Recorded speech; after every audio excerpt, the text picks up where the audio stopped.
Uh, Everything that led up to the actual start of the game was just excellent. Dean, in particular, was a guy that seemed, I know it's easy to say now because of the stat line, and he played strong defense, but seemed like a guy possessed when we were in the cage here earlier warming up today.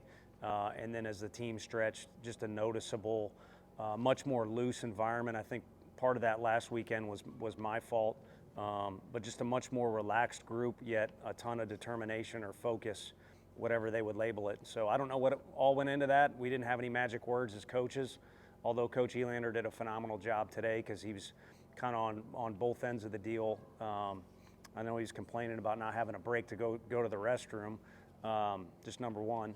But he's calling pitches and also running the offense in third base. So all in all, it was a good approach by the guys, and fortunately the scoreboard kind of showed it. Did you notice anything different about this game 3 in a rubber match compared to last weekend? Yeah, I would say that more relaxed.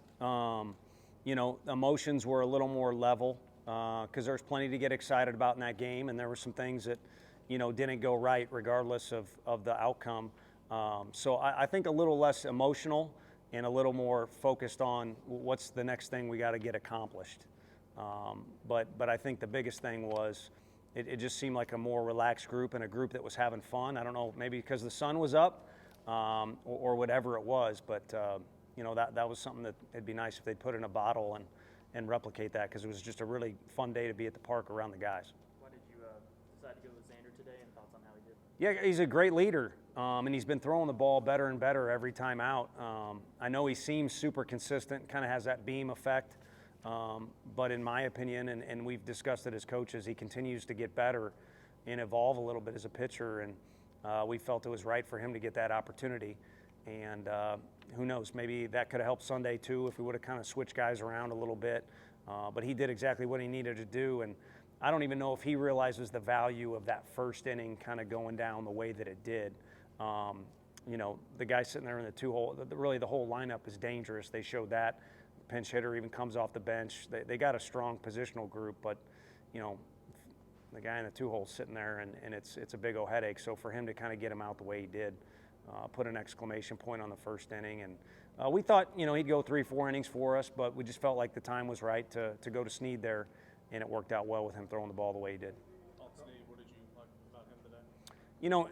I think when he gets in a rhythm, he's as good as any pitcher we have on our roster, one of the best pitchers in the conference when he's in that rhythm.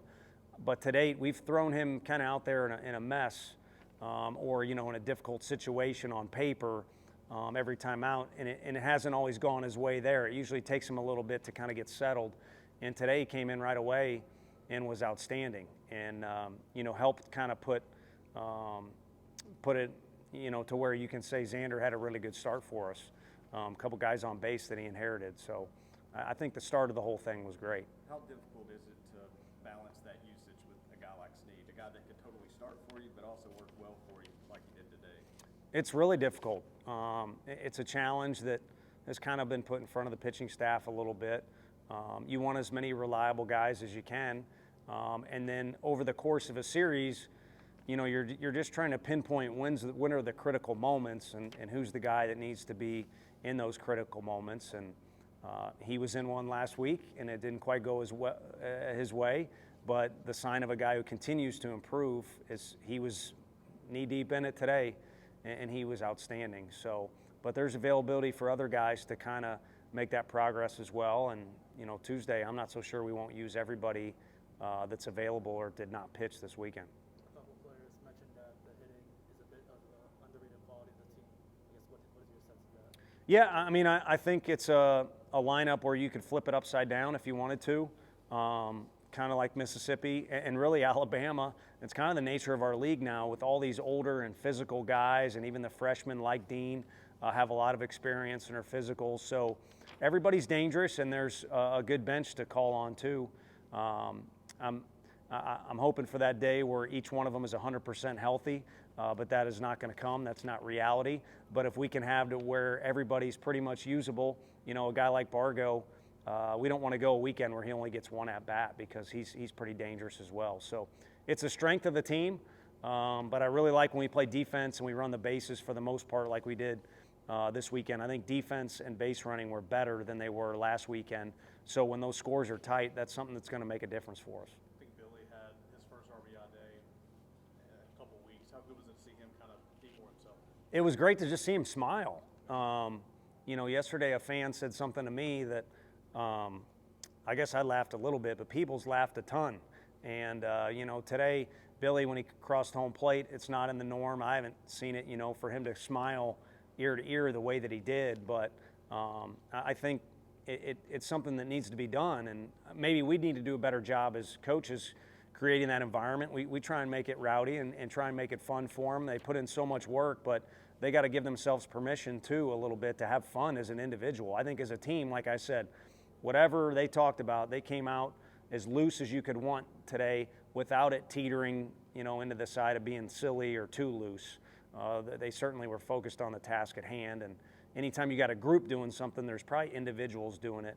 And so I think him and Peebs were probably a part of that and need to be it, probably more often. How much have you seen Snead grow this season? I mean, obviously in the years had some command issues and now several outings where he hasn't given up the ball.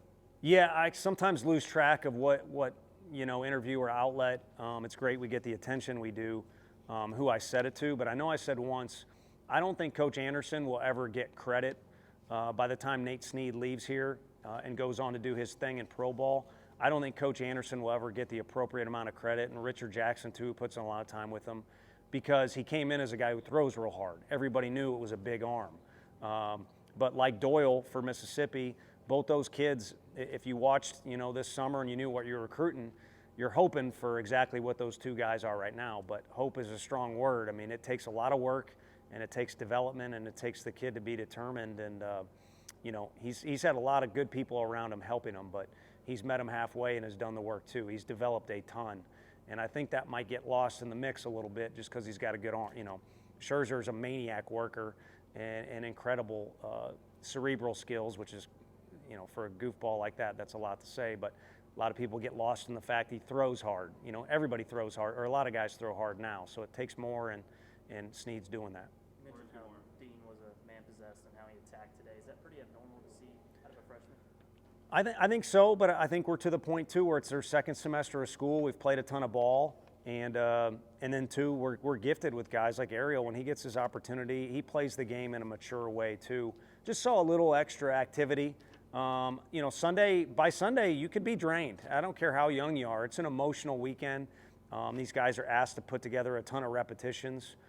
So when you see guys just moving around extra, and then the extra talk, in the dugout and in the field, was that of an older guy. Because sometimes a younger guy doesn't think it's his place to speak. So, it wasn't anything crazy, and he wasn't dropping, F-bombs or anything or throwing his bat around or anything. It was just a little extra energy, a little extra motion, and a little extra communication. And, to me, that was a sign that good things were going to happen. And it's easier said than done now, or easier to say it now that the game is complete. But you could see the signs of that with him and a few others, but he stuck out to me.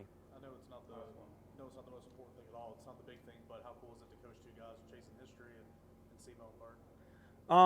It's fun to be around those guys for as long as we have. It's weird now with the turnover, with the draft. A lot of guys are draft eligible sophomores now, so you may not even get them to that third year. Junior college recruiting is always going to be a part of every big program. The portal. So, that's kind of what made our two favorite teams to date, and this one's still, they're not a part of that conversation because the year's not over. The 21 and 22 group were just a bunch of kids that we had so many days around. And we've had a lot of days around those two guys, and they do it very differently, but where they both kind of meet in the middle is they both want to win, and they're very passionate about it. And they've also both, they'll have their moments where we got to reel them in for whatever reason, but they both are quick to say yes, sir, and act on what you tell them.